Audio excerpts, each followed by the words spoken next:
Against gravitational field. Let's suppose बेटा ये अर्थ है,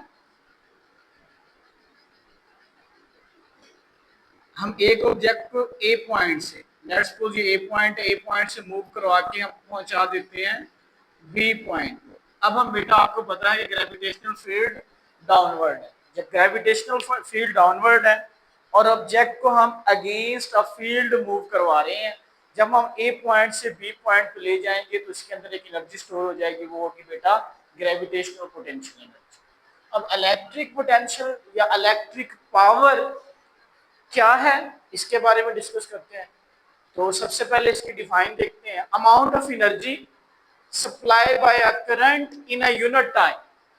क्या होगा बेटा, आपको पता है जब हम बैटरी के साथ एक कंडक्टिंग वायर को एक बल्ब के साथ अटैच करते हैं तो क्या होगा बेटा, आपको पता है बैटरी के अंदर केमिकल रिएक्शन होता है। केमिकल रिएक्शन के नतीजे में बैटरी के एक एंड पे पॉजिटिव और दूसरे पे नेगेटिव चार्ज